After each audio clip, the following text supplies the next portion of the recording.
Welcome back to Chatterbox, the monthly community arts show that's connecting communities all around Australia. And speaking of connecting, we want to connect with you and you connect with us. All you have to do is like us on Facebook. And tell us what's happening in your part of the community. You never know, maybe we'll be talking about your event that's happening around Australia.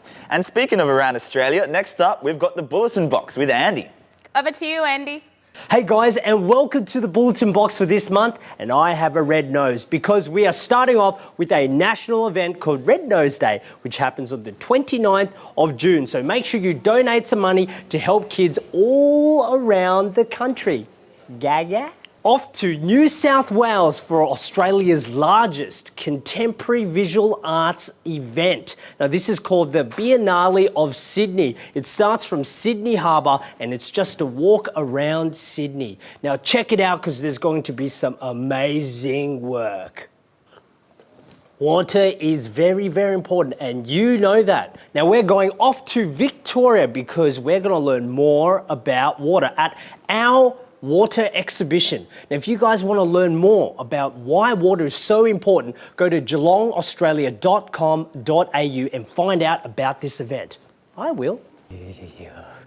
It's getting cold, isn't it? But I have something to warm your minds up. Heading all the way to Perth, there is a thing called the Perth Winter Arts Season. Now, they're going to have the finest performances, music, and food to warm you up. Let's check it out. Now off to the warmth for the Surfers Paradise Festival. Now this is a combination of everything, food, music and fashion. Now make sure you check it out on the 20th of June because there's going to be some amazing events. But until then, I'm going to go back to my pizza. Who keeps doing that? Thanks for that, Andy. You know, Aisha, I guess it goes to show that there's so many great things happening in Australia all the time. I told you, without the help of volunteers, none of this will be happening. That's too true. You know what, with all this talk of volunteering, I think I'm going to become a volunteer myself. Surprise me. Well, tomorrow, I've decided to volunteer to never work again in my life. Oh, come on, you almost got me there. Volley, it's the hard work that counts. Without these people, like I've said, none of this will happen. Stop making that face. Says who? Says the rest of Australia. Over to you, Ben. Thanks, Aisha. We thought we'd do something a little bit different with the last segment of Chatterbox this month, and that is take a scoot around the nation and see what volunteers in your neck of the woods have been up to. Today, we're lucky enough to be joined by Leanne Torpy, who's had an extensive amount of experience volunteering around the world, as well as on community radio. Leanne, welcome to Chatterbox. Thanks, Ben. How are you? Yeah, great. That's fantastic. Firstly, tell me a little bit about your experience as a volunteer. Oh, look, I got to go overseas and live in a different culture as a volunteer for international development. And I've also been a volunteer in various organisations for many years. I've got to have a voice on community radio, and I have been involved in lots of other charities and fundraising because I feel really passionately about being a part of communities, and I think that volunteering is a great way to meet people and get involved in projects that you wouldn't otherwise. Expand your mind. And from a community's perspective, why do you think volunteering is so important for communities at large? Look, honestly, I don't feel like finances cover everything that needs to happen within communities, and especially if you want to do something creative or something that doesn't fit in within the normal sort of things that we prioritise in our, the sort of capitalist world that we live in. You sometimes need to, get involved in ways that go outside that system, and to do that you need people who actually are prepared to give their time, their energy, their passion, their love, their drive to some other project that is motivated by something other than financials alone. What a fantastic response. Thank you so much for joining us. Right now we're going to have a look at youth off the streets, and then we'll have a little fly around the country, possibly to Queensland, to see what other volunteers have been up to. Over to you guys. I think I just wanted to give back. I'd seen other people volunteer, and it's very rewarding to give back to the community and help out with the kids and stuff like that. So that's what intrigued me about getting involved with it. What drives you to actually do all this voluntary work? Why do you do it?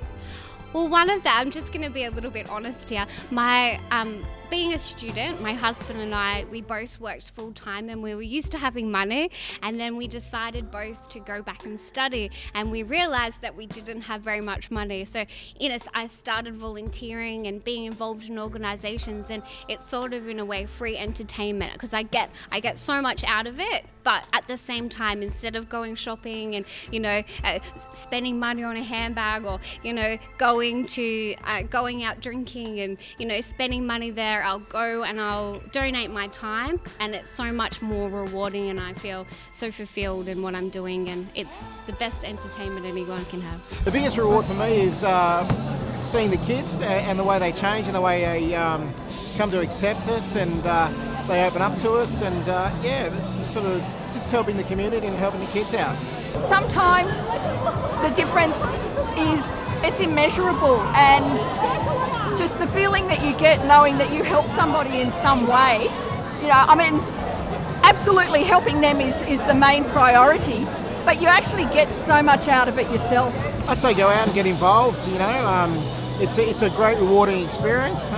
It's something you can take away. No money could replace it, and it's a fantastic experience. In the past, I've done volunteer tutoring with some Sudanese refugee children. With the primary school children, that involved just helping them with their homework, with their reading, with their maths. I did concentrate on one girl. I helped her with her science for her HSC, and she did her HSC last year, and she got into uni this year, and I cried just as much as I cried with my own children with their successes, and it just felt so amazing to think that I truly made a difference in somebody's life. Somebody that didn't speak English until she was 12 years old, had never been to school until she started Year 7 in Australia, and I was able to help her to get into university. The feeling was just incredible. It made it all worthwhile. So does seeing that make you change your mind about volunteers? You know what, Aisha? It really does. But I don't know if I could do some of the stuff that those amazing volunteers have done. Oh, don't be scared. There are so many more things to do. You could help with fundraising. You could help with politics. You could help with the elderly. The list just goes on and on. You know what, Aisha? I think you're right. I'm going to take this volunteering thing seriously. But where do you even start? Volunteersaustralia.org. As simple as that. There you go. I think I know what I'm doing till next episode. Speaking of next episode, we're going to be tackling one of the most pressing issues on our planet. Aliens? Oh my God, environment. Oh, right. We're going to be talking to the Climate Change Coalition. And we'll also be talking to the 48-hour Green Film Festival. Green hours? How is that possible? Well, you have to tune in next month to find out. I think I certainly will. My name's William Konanzi. And my name is Aisha Kamara. You've been watching Chatterbox.